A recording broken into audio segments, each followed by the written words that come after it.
Selamat datang di channel Pemuja Malam. Jangan lupa like, share, and subscribe ya.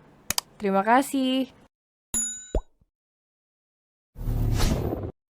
Chapter 14. Galak. Vanessa adalah salah satu siswa yang sangat ditakuti di sekolah Viera. Dia anak yang sangat sombong dan suka merendahkan orang lain. Bahkan dia sering membuli siswa lain bersama 4 anggota gangnya. Vanessa bersama gengnya berasal dari keluarga cukup kaya dan berpengaruh. Itulah yang membuat banyak siswa takut pada mereka. Sudah sejak lama Vanessa mencari gara-gara dengan Viera dan Tasha. Hanya saja mereka memilih mengalah tapi bukan berarti takut. Kok mau? Punya suami om-om udah jelek, tua lagi. Kata Vanessa tertawa bersama keempat temannya, karena mereka tak pernah bertemu dengan Sony, makanya mereka bilang begitu. Viera yang awalnya duduk santai bersama Tasha berdiri, lalu menghampiri mereka. Viera bisa diam saat mereka menghina Viera, tapi tidak untuk suaminya. Viera menarik kerah baju Vanessa membuat Vanessa yang semula duduk berdiri, lalu Viera mencekik leher Vanessa, membuat Vanessa kesulitan bernafas. Jangan berani menghina suamiku, atau kau akan menerima akibatnya, kata Viera berapi-api lalu mendorong Vanessa dengan sangat kuat. Jika keempat teman Vanessa tak memegangnya, mungkin dia sudah jatuh ke lantai. Vanessa mengatur nafasnya yang tersendat karena Viera mencekiknya dengan sangat kuat, membuat dia kesulitan melawan. Berani sekali kau, kata Vanessa hendak menjambak rambut Viera. Tasha menampar wajah Vanessa membuat semua orang dia membeku. Keempat teman Vanessa yang tak terima Tasha menampar sahabatnya, mereka langsung membalas. Viera menyiram mereka dengan semangkok bakso panas membuat kulit mereka memerah karena tersiram kuah bakso yang panas. Itu peringatan untuk kalian. Jangan mentang-mentang selama ini kami diam, kalian pikir kami takut, kata Viera kejam. Vanessa benar-benar tak terima dengan perlakuan Viera dan Tasha. Kali ini Vanessa menampar Viera saat dia melihat Viera lengah. Vanessa menampar temannya sendiri karena saat Vanessa akan menampar Viera, Tasha langsung mendorong teman Vanessa ke hadapan Viera, sehingga Vanessa menampar temannya sendiri. Tasha dan Viera tertawa renyah. Viera meminum jus yang tadi dipesannya. Setelah selesai meminum beberapa teguk, Viera memberikannya pada Tasha karena mereka terbiasa minum segelas berdua. Tasha menyiramkan jus itu tepat di wajah Vanessa. Aku lagi nggak haus, Ra, kata Tasha santai. Mereka berlima benar-benar tak terima. Rasanya, masa mereka berlima kalah dengan mereka berdua? Viera dan Tasha melangkah pergi. Mereka menarik lengan Viera dan Tasha membuat mereka meringis. Belum puas kau rupanya, kata Viera berteriak keras seperti bukan Viera saja. Viera mendorong Vanessa dengan kuat sampai Vanessa tersandar ke dinding. Moodku sedang baik, jadi jangan merusak moodku, kata Viera begitu menyeramkan. Apa yang bisa kau lakukan? Kata Vanessa menantang. Apa yang bisa aku lakukan? Kata Viera mengulangi kata-kata Vanessa sambil tersenyum kecut. Viera memainkan rambut Vanessa. Pembunuhmu saja aku bisa, Nona, kata Viera kejam. Dan jangan pernah berpikir karena keluarga kalian berpengaruh, aku tak bisa menghancurkan kalian, kata Viera begitu lantang. Viera melihat guru-guru yang sudah berdatangan, lalu Viera dengan sengaja merobek lengan bajunya, bahkan Tasha mengacak rambutnya. Mereka berdua membuat penampilan mereka seberantakan mungkin. Toh di kantin gak ada CCTV, dan siswa lain gak ada yang mengadu, malah mereka mendukung Viera dan Tasha. Viera dan Tasha menangis terisak seolah mereka yang paling tersakiti. Membuat Vanessa dan teman-temannya melotot, pasti mereka yang akan disalahkan. Ya ampun Vanessa, kata Bu Mina meneriaki Vanessa, anak itu selalu saja membuat masalah. Mereka menyiksa kami, Bu, kata Viera menangis. Enggak, Bu, dia yang, kata mereka hendak membela diri. Cukup, kalian berlima benar-benar sudah melampaui batas, kata bapak kepala sekolah datang karena dari dulu dia sering mendengar kelakuan nakal Vanessa dan teman-temannya. Lalu Vanessa dan teman-temannya dibawa ke ruang BK. Kalian gak apa-apa, Nak? Kata beberapa guru bertanya kepada Viera dan Tasha. Kami gak apa-apa, Bu, kata mereka menunduk. Kalian pergilah ke kantor, minta baju ganti sama bu guru di sana, lalu kembali masuk kelas, kata bapak kepala sekolah. Baik, Pak, kata mereka patuh. Di perjalanan menuju kantor sekolah, Viera dan Tasha berpelukan kesenangan karena mereka selamat dari ruangan BK. Mereka malas sekali masuk ke ruangan menyebalkan itu setelah Vira dan Tasya berganti baju dan merapikan penampilannya. Mereka kembali mengikuti kelas. Di ruang kerja Sony dan Ditya geleng-geleng kepala menonton kelakuan dua gadis nakal itu. Mereka benar-benar nakal, Prestir, kata Ditya tak habis pikir. Begitupun Sony, dia tak menyangka bahwa di balik sifat manja dan centil Vira terselip sifat yang begitu kejam. Tapi pintar sekali mereka bersandiwara, kata Sony. Sony dan Ditya saling pandang lalu tertawa keras mengingat cara kedua gadis nakal itu menipu guru mereka. Jam 1 siang Vera sudah pulang sekolah. Syah, ke kantor si Om yuk, kata Vera mengajak. Maaf Rah, aku harus buru-buru pulang. Mama suruh aku pulang cepat, kata Tasya menolak.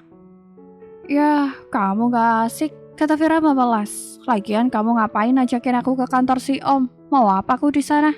Kata Tasya bertanya. Katamu Om Dit ya? Kata Vera terkekeh. Sekarang bukan zaman Siti Nurbaya, Ra, kata Tasya karena dia bisa menebak jalan pikiran sahabatnya itu. Alah, kamu so pakai zaman Siti Nurbaya segala. Padahal kamu suka kan sama Om Dit ya? Kata Vera menggoda membuat muka Tasya memerah.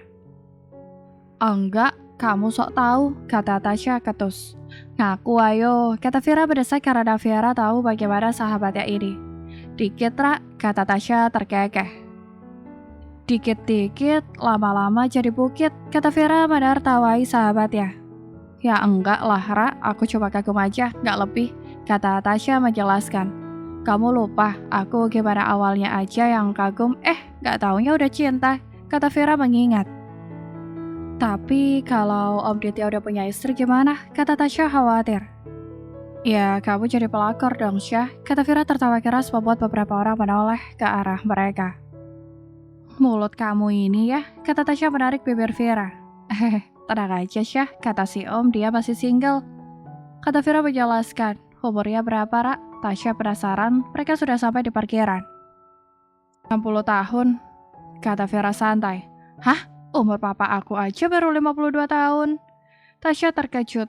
Dasar Oon, bagi 2 kali kalau 60 tahun udah keriput. Vera mencitak kepala sahabatnya. Dari tadi, Kak. Tasya balas mencitak kepala Vera lalu berlari menuju mobilnya. Dah, Vera jelek. Dasar sahabat gak punya otak, umpat Vera. Tasya memutar mobilnya, lalu berhenti tepat di sebelah Vera yang sedang berdiri bersandar di mobilnya. Kalau mau ketemu si Om tuh baju diganti, bisa sakit mata si Om lihat kamu pakai baju itu. Jelek, kata Tasya jahat dan saat Vera hendak menariknya, Tasya menaikkan kaca mobilnya. Sayang, kata Tasya begitu menyebalkan di mata Vera. Kenapa sih semua orang begitu menyebalkan hari ini? Jadi pengen nyebelin juga, kata Vera dengan senyum menyaringainya. Tapi apa yang dibilang si Tasya benar juga. Bisa sakit mata lihat aku kayak gini, kata Vera masuk ke mobilnya. Wah, banyak banget Pi kasih uang jajan. Vera beli baju di butik aja ah, kata Vera punya ide saat dia membuka tasnya ternyata Sony memberikan uang jajan banyak. Vera membeli baju di butik dan langsung menggantinya di sana. Vera memakai rok pendek berbahan katun dengan atasan kaos pink berlengan pendek. Dia terlihat sangat manis dan lucu memakai baju itu. Vera berhenti lagi di sebuah restoran untuk membeli makanan. Setelah selesai baru Vera berangkat ke kantor Sony. Sesampai di kantor, saat Vera memasuki kantor, banyak sekali karyawan yang menunduk hormat kepadanya, membuat Vera jadi tak enak. Vera memilih berjalan cepat saja, bahkan sedikit berlari karena dia sungkan sekali diperlakukan seperti itu. Saat sampai di depan ruangan Sony, Vera berpapasan dengan Ditya yang baru keluar dari ruangan Sony. Nyonya, kata Ditya menatap Vera intens, rasanya dia kurang percaya melihat gadis kecil yang manis ini menjadi kejam seperti tadi. Om, kata Vera mengejutkan Ditya yang tengah melamun itu. Maaf, Nyonya, silahkan masuk, Prestir ada di dalam kok, kata Ditya mempersilahkan dan akan melangkah pergi. Om nih, kata Vera memberikan paper bag berukuran sedang kepada Ditya. Apa ini Nyonya? Kata Ditya menerima. Makanan buat Om dari Tasya, kata Vera berbohong lalu mengedipkan matanya. Ditya langsung tersenyum hangat karena Tasya mengiriminya makanan. Sampaikan terima kasih kepadanya Nyonya, kata Ditya senang. Siap Om, kata Vera hormat membuat Ditya tertawa. Nyonya kecilnya benar-benar wanita yang komplit. nakal, jahat, baik, patuh, dan juga ramah. Vera membuka pintu ruangan Sony dengan pelan, dan saat Vera mengintip ke dalam, Sony sedang berdiri di dekat lemari berkasnya. Sepertinya dia sedang mencari sesuatu di sana. Vera kembali menutup pintu lalu berjalan masuk dan meletakkan paper bag yang dia bawa ke atas meja kerja Sony. Vera melangkah tanpa bersuara, membuat Sony tak menyadari kehadirannya karena selain sibuk mencari berkas, Sony juga sangat fokus. Vera langsung memeluk Sony dari belakang membuat Sony tersenyum lebar bukannya terkejut. Kok Om gak kaget sih? Vera kesal. Aku bukan ommu. Sony ketus, dia sangat tak suka Vera kembali memanggilnya dengan sebutan Om. Galak amat sih, Om Sony lagi apa? Vera mencodongkan kepalanya agar bisa beratap Sony karena dia masih memeluk Sony dari belakang. Aku bukan ommu, kata Sony sekali lagi, lalu Sony kembali sibuk mencari berkas di lemari berkasnya dengan Vera yang masih memeluknya dari belakang. Om, kata Vera manja tapi lagi-lagi gadis kecil itu memanggil Sony dengan sebutan Om. Sony menutup pintu lemari berkasnya dan menarik Vera di belakangnya pelan agar berdiri di depannya. Bahkan Sony menyandarkan Vera ke lemari berkasnya. Jangan memanggilku Om lagi. Sony memperingati, dia meratap Vera begitu dekat. Baiklah, Sony. Vera memanggil nama Sony. Udah belajar jadi istri durhaka kamu rupanya. Sony tersenyum kecut. Tadi dipanggil Om gak mau, terus dipanggil nama malah bilang durhaka, kata Vera santai dengan ekspresi begitu menyebalkan di mata Sony. Sony melangkah pergi tapi Vera menahannya. Mau kemana Om? Ikut dong, Vera manja.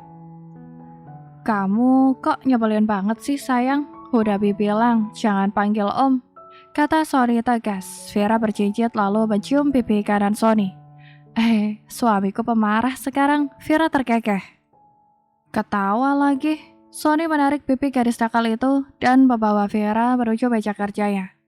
Sony duduk di kursinya lalu menggenggam tangan Vera, menarik gadis kecil itu ke arahnya, membelit pinggang Vera dengan kedua tangannya dan menyandarkan kepalanya di pelukan Vera. Vera berdiri sambil mengelus kepala Sony yang bersandar padanya. Capek ya kerja terus? Vera bertanya. Enggak kok sayang. Sony membelit pinggang Vera semakin erat dan memejamkan matanya. Rasanya Sony kembali menemukan sosok tempat dia mengadu dan berkeluh kesah. Bi udah makan? Belum sayang, kata Sony jujur karena sedari tadi dia sibuk bekerja. Ya ampun, udah jam 2 lewat masih belum makan. Vera marah, Sony selalu saja begitu, suka lupa makan jika sudah bekerja. Sony mendongak menatap istrinya, lalu tersenyum lebar melihat wajah marah istrinya karena Sony lupa makan. Vera selalu saja marah jika Sony lupa makan. Sekarang makan kalau gitu, antar Pi sakit lagi. Vera khawatir sekaligus perhatian. Vera membuka bungkusan makanan itu lalu menyuapi Sony. Ayo makan, Bi. Vera memohon. Dia berdiri di depan Sony lalu menyuapi Sony. Duduk dulu baru Bi mau makan, kata Sony memberi syarat. Vera langsung duduk di pangkuan Sony dan menyuapi Sony. Bi itu kebiasaan, kalau udah kerja lupa makan, kata Vera terus mengoceh sambil menyuapi Sony. Sony tak menjawab, dia terlalu senang mendengar ocehan istri kecilnya. Jangan ngoceh terus, kamu jadi tambah cantik. Sony menggoda dia, gemas sekali melihat istrinya yang mengoceh terus, dan karena kata-katanya Sony mendapatkan pelototan tajam dari Vera. Udah ya sayang, Bi udah kenyang, Sony memberitahu. Enggak, pokoknya Bi harus habisin, Vera tegas. Tapi Bi udah kenyang sayang. Bodoh amat, siapa suruh lupa makan? Vera terus menyuapi Sony sampai makanan itu habis. Kamu kok jadi galak sih sayang? Sony terkekeh karena dari tadi Vera terus mengoceh dan memaksa Sony makan. Kalau Sony nggak mau, dia bakalan marah. Terus kalau galak kenapa?